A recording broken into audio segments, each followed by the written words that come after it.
Olá, boa noite. Hoje é sexta-feira, 13 de junho. Vamos começar mais um dos nossos vídeos.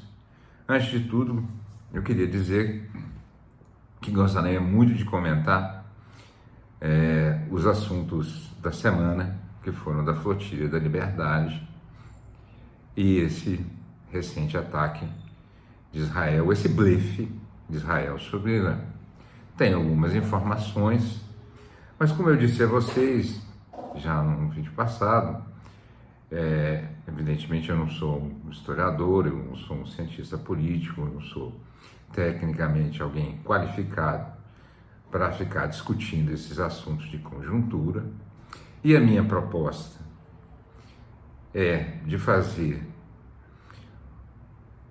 um apanhado histórico para que nos dê subsídios para essa análise. Na minha opinião, o apanhado histórico ele é fundamental. Então, seguiremos com a nossa programação.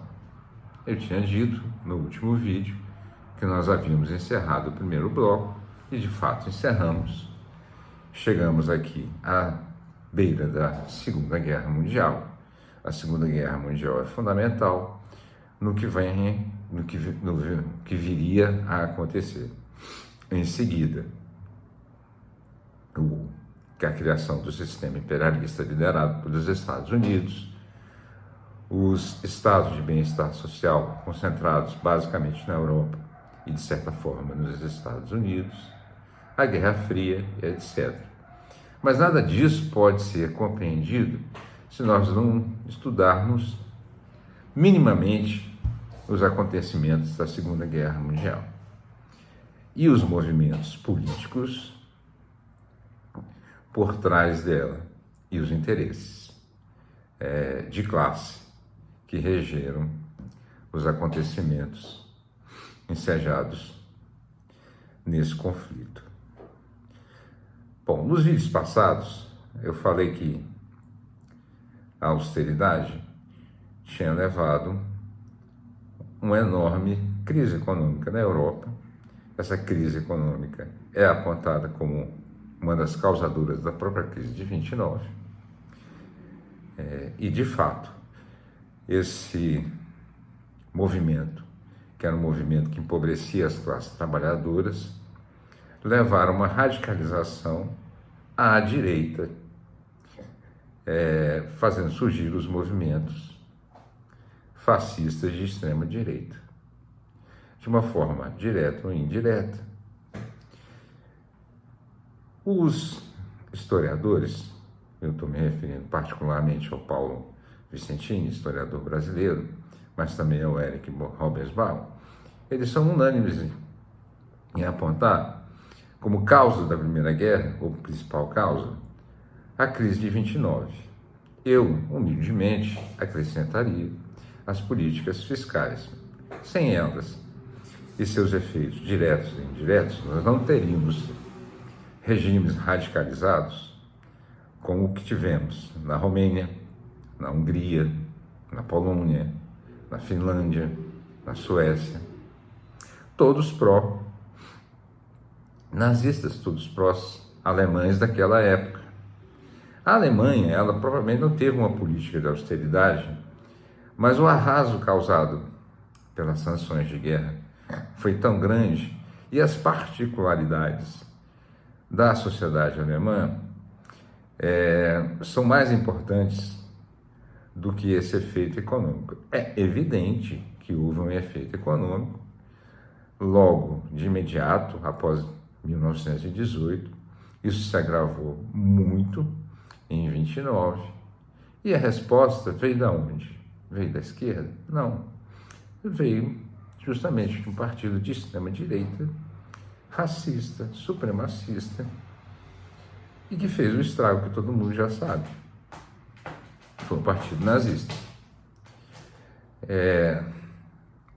Mas o desenrolar dessa trama econômica e política não poderia acontecer se não houvesse a participação e anuência das burguesias locais. Por exemplo, Hitler faz um acordo com frações da burguesia alemã, e essas frações, elas só pediam uma coisa: que se exterminasse os sindicalistas e os comunistas, o que o Hitler faz.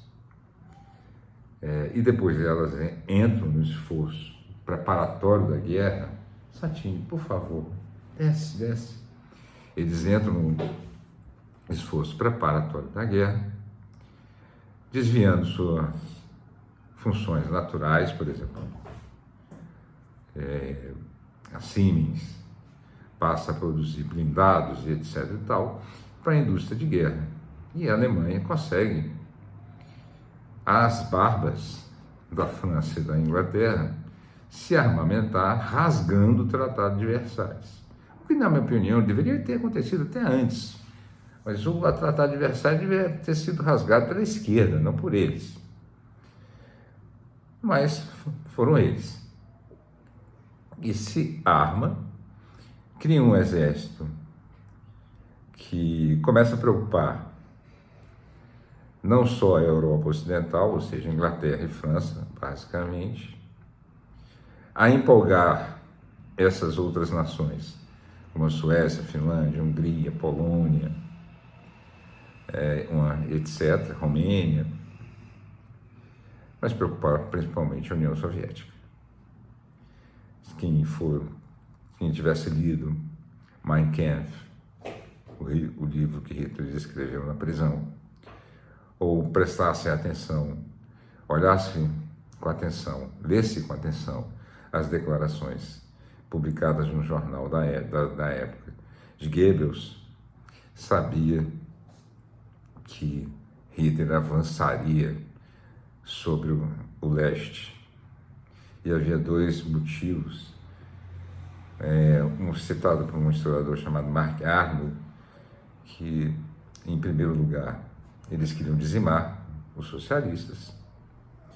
Em segundo lugar, era ali o leste fornecia as condições sócio e geopolíticas ideais para fazer o extermínio dos judeus. Ali tinha a maior concentração de judeus, estava longe dos olhos do Ocidente, e então, por isso, se constituía o lugar ideal. Hitler começa uma escalada retórica, mas em 1938 anexa a Áustria, uma anexação que não teve um tiro disparado. A Áustria se entrega de bom grado aos braços do fascismo. E depois vem a questão dos Sudetos na Tchecoslováquia. A Inglaterra e a França, elas adotam uma estratégia que é uma estratégia de concessões, uma estratégia apaziguadora, ou seja, vamos evitar a guerra com os nazistas, deixando com que eles partam em direção a leste e façam o serviço que a gente não conseguiu fazer na Guerra Civil, logo depois da Revolução Soviética, ou seja, exterminasse a União Soviética. Era isso. Tanto é que, desde os meados da década de 30, a União Soviética fez vários apelos no sentido de uma frente antinazista junto com a Inglaterra e com a França, e nunca obteve resposta. A coisa fica passível, fica evidente quando, em 1938, diante da já iminente anexação dos Sudetos na Tchecoslováquia, uma conferência acontece em Munique com a participação de Neville Chamberlain, primeiro-ministro inglês, Daladier, chanceler da França, Mussolini e Hitler. Lá é combinado a cessão dos Sudetos, uma parte da Tchecoslováquia, a revelia da delegação tcheca, que ficou numa sala ao lado, isolada, não participou das negociações.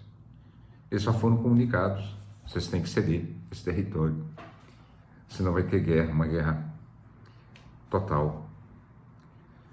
E assim acontece. Stalin, quando percebe esse movimento,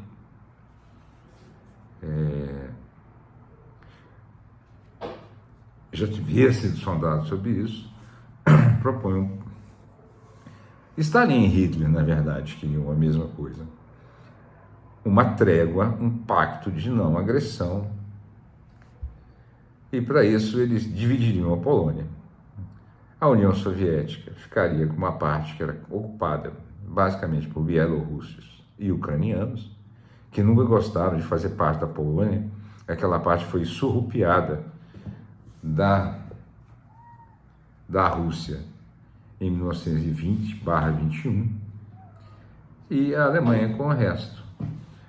E, claro, depois que a Alemanha invadiu os Sudetos, ela invadiu a Tchecoslováquia inteira. E depois dessa chamada invasão da Polônia, a Polônia, que era um regime pró-nazista, começa, pelo menos no papel, a Segunda Guerra Mundial. Eu digo que começa, pelo menos no papel, porque da declaração de guerra da Inglaterra e da França contra a Alemanha, leva-se 7 meses para se tomar alguma ação militar. Inglaterra e França não tinham o menor interesse nessa guerra. A declaração vinha de um compromisso diplomático anterior, onde consideravam a Polônia uma nação amiga, e se ela fosse invadida, eles teriam que entrar em guerra em solidariedade para honrar esse compromisso diplomático. Mas nada é feito, até porque, depois das políticas de austeridade, a Alemanha e França investiam em armamento, em estratégia militar, em inteligência, quase nada. A Alemanha, a Grã-Bretanha estava Inglaterra e França, Grã-Bretanha e França, estavam muito mal preparadas para um próximo conflito. E o não desejavam. Elas trabalharam o tempo todo para empurrar o conflito para o leste, em direção à União Soviética, e deles não participar. Mas foram forçados a declarar guerra à Alemanha. E eles sabiam que não tinham condições de entrar nessa guerra, muito menos a França. A França não tinha condição nem vontade. Até porque no seu próprio país haviam moções nazifascistas que trabalhavam por lá. Portanto, demora muito para que esses dois países façam alguma coisa. Em 1940, quando a Alemanha inicia a invasão da França, há a investida de Dunkerque, que foi um imenso fracasso, e a França tomada facilmente e seu governo substituído por um governo colaboracionista em Vichy, comandado pelo Marechal Pétain. A partir daí, Bélgica, Suíça, Dinamarca, Noruega, a Suécia não, permaneceu neutra, mas era abertamente pró-nazista.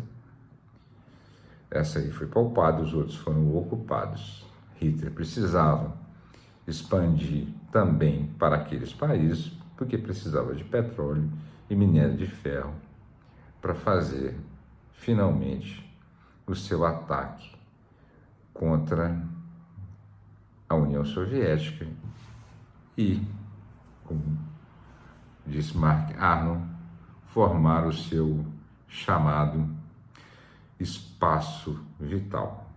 Muito bem, essa é a introdução, é o primeiro vídeo. Acredito que vai ter só mais um, mas o assunto é extenso. E uma boa sexta-feira, uma boa noite, um bom fim de semana e até semana que vem.